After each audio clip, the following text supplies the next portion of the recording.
Hi guys, welcome to our YouTube channel. So for today's video, we will just be having a just for fun exercise.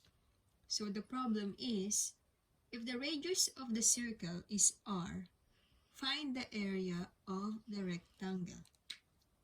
So we all know that the area for the rectangle is equal to length times width. And also by observing, we all know that we could get the dimension of this part, right? So what that's equivalent to? So if this is r, the whole thing is diameter, which is 2r. And also for this one, it's another r and r, which makes the width to be equal to 4r. r plus r plus r plus r is equal to 4r. So the problem is now, what's the length of this one?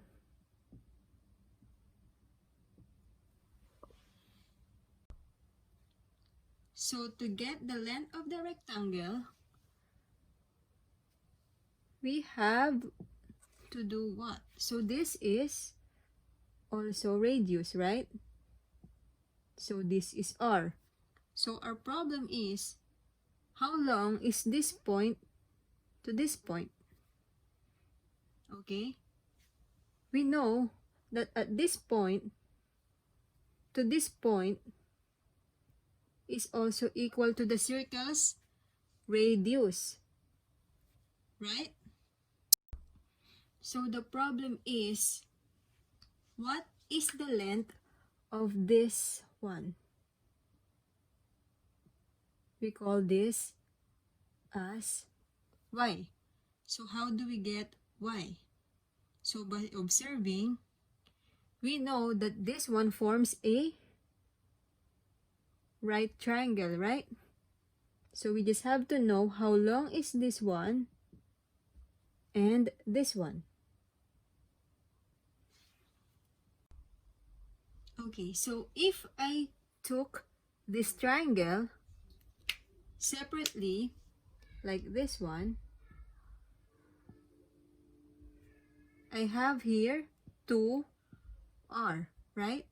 Because from this point to this point is one radius, and from this point to another point is another radius. So r plus r is equal to r.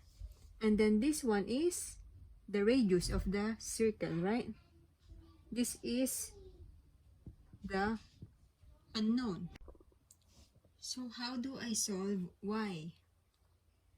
So from the Pythagorean theorem, the hypotenuse is equal to the square root of the sums of the sides of a right triangle. So remember, the c squared is equal to a squared plus b squared, where c is the hypotenuse.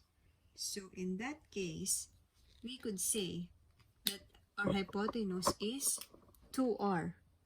So 2r squared is equal to r squared plus y squared.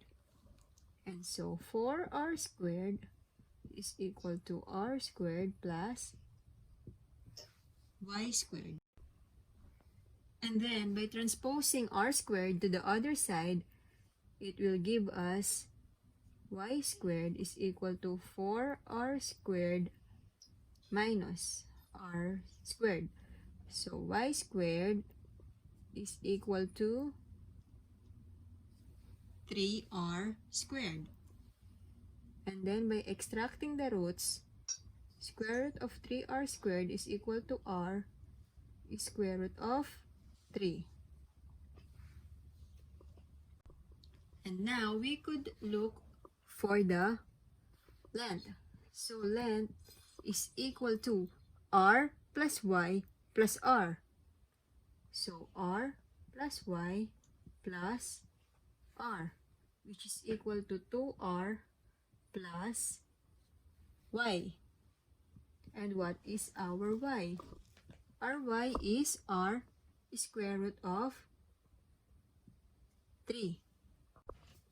So, by factoring r out, we could have the length equal to 2 plus square root of 3. So, going back to the question, find the length of the rectangle. Length times width.